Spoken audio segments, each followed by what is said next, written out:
Ils cherchent, consternant limier. À quelle brindille pourront-ils s'accrocher? Dans les pseudo-argus, ils en ont inventé un fantastique. Et je vais vous le présenter. Ils disent « Les violences en couple hétéro sont douces par rapport à celles des homos. » C'est très intéressant. Et qu'est-ce que ça change? Dans la force des coups, le genre te dérange? À supposer que ce soit vrai, bien entendu. Ainsi, puisque les hétéros tapent moins fort, il vaudrait mieux cesser de balancer les porcs pour s'occuper surtout des malsaines tribus de gays et de lesbiennes qui vivent en couple.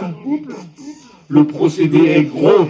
Non, ça ne tiendra pas. Personne ne voudra arrêter ce combat. Quelle femme sera assez bêtement souple pour interrompre ainsi sa congruente lutte? Mêler l'homophobie à la misogynie complique tout. Ça fait penser à la folie des masculins. Quand ils disent que les sales brutes qui maltraitent les femmes sont des immigrés, pas des Français. Ajouter leur misogynie à leur racisme et cet incroyable déni bloque tout. Ça se produit quand ils sont coincés. Ils cherchent, consternant limier. Pas facile pour eux, il faut de la matière. Certains craignent tellement de rester derrière qu'ils se rabattent sur la supériorité. J'explique. Ils pensent qu'elles veulent tout gagner, passer devant eux, désirent les dominer, les vaincre en tout terrain et devenir leur chef. Le souverain doit rester maître dans son fief. Ils ont peur, les masculins, voient comment ça se passe. Ne peuvent saisir que la simple égalité suffirait largement aux femmes exploitées. Le sportif qui court redoute qu'on le dépasse. Ils sont presque inquiétants, ces affligeants malades. Ce qu'on entend hurler sur les gradins des stades. Ils cherchent, consternant limier. Affirment que ces luttes pour l'égalité sont le fait de femmes riches, déconnectées.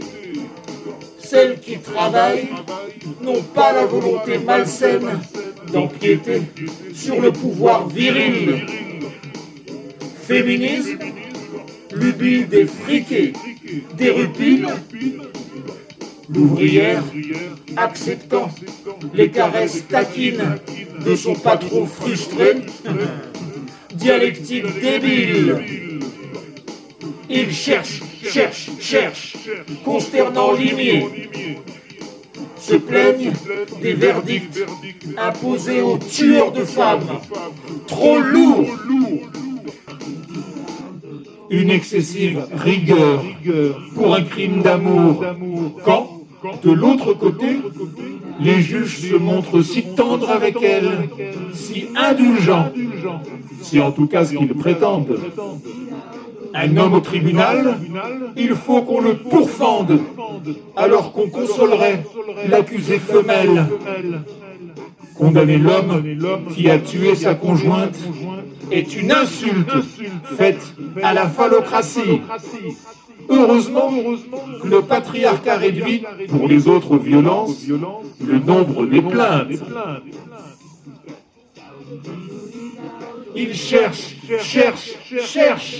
consternant limier. Les femmes sont horribles. Elles ont le droit de garder les enfants.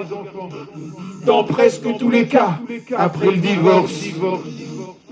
Elles font ainsi chanter les pères déconfits, privés de leurs gamins, s'amusent de ce pouvoir. Les papas sont tristes, eux qu'on ne peut vraiment pas traiter d'égoïstes. Pour la pension, ça va, ils s'en tiraient très bien. Il cherche, consternant limier.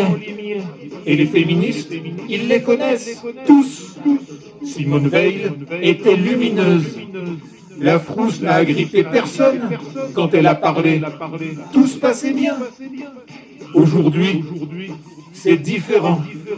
On connaît la 3e ou 4e vague du néo-féminisme. Cette absurde blague, on n'y comprend plus rien. Oui, c'était mieux avant, clament les faux jetons. Pourtant, à cette époque, jamais ils n'auraient soutenu les révoltés. Les auraient nommés hystériques, déchaînés, ces excités tarés dont les misos se moquent. Il cherche, consternant limier. La femme cherche aussi, elle va gambader en short dans la forêt. Tout peut lui arriver, elle le sait très bien. Il faudrait s'attrister pour elle, pour les incidents qu'elle vivrait. Vous avez regardé comment elle s'habille pour sortir le soir, mini et talons aiguilles, agressif décolleté. Ces colifichets sont là pour attirer. Pourquoi le camoufler? Celle qui prend des risques devra le payer. Pense celle ou celui qui défend les violeurs, ces brutes qui peuvent devenir des tueurs. Ça doit être épuisant à la fin de chercher constamment ce qu'on pourrait reprocher aux femmes pour mieux dissimuler cette violence infâme commise par les lâches qui les ont frappés.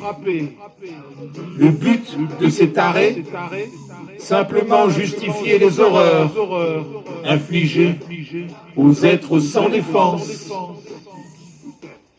Tenir haut cet honneur, cette toute-puissance, et simplement continuer à dominer.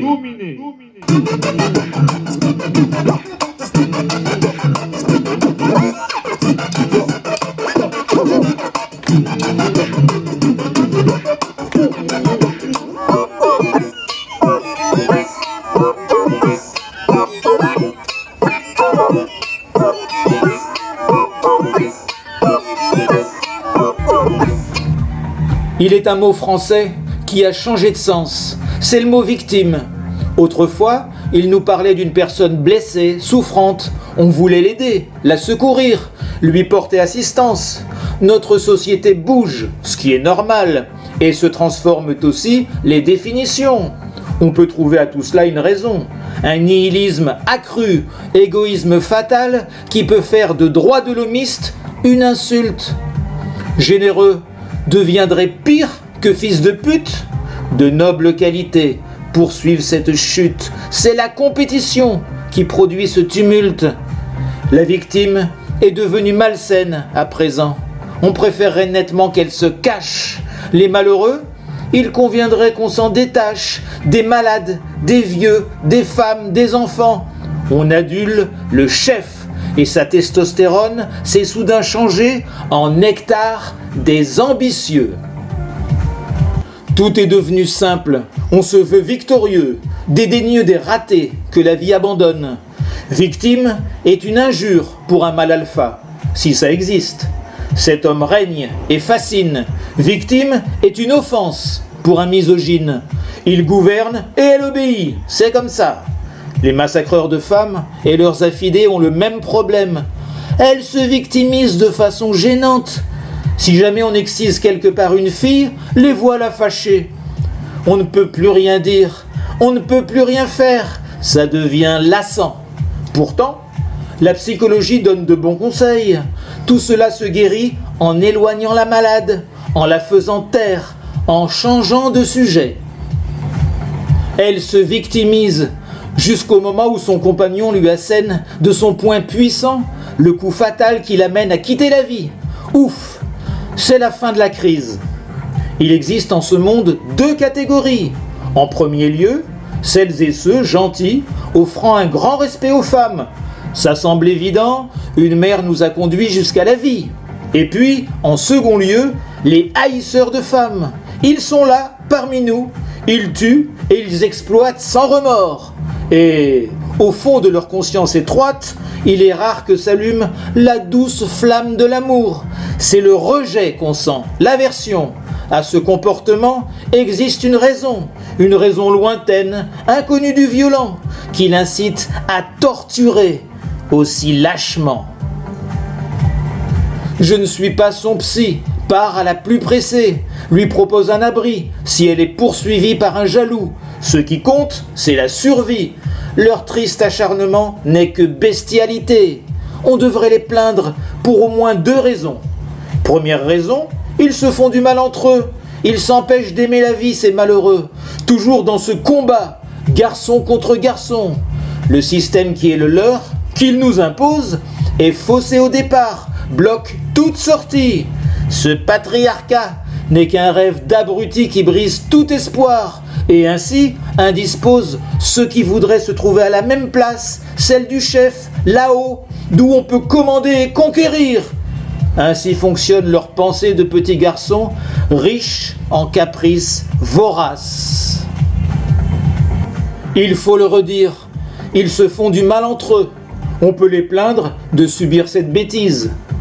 Second point, ils marquent de leur malsaine emprise toute la société. Oui, ils sont dangereux. Les femmes, les enfants, ceux qui sont à côté souffrent de leur désir d'arriver le premier. En plus, ils coûtent cher. Lucille l'a montré. Avons-nous les moyens de les sauvegarder ? Les cogneurs, les tueurs et ceux qui les soutiennent gâchent ce qui pourrait nous sembler délicieux. Quand ils importunent, ils se disent heureux. Elle devient inacceptable, cette haine.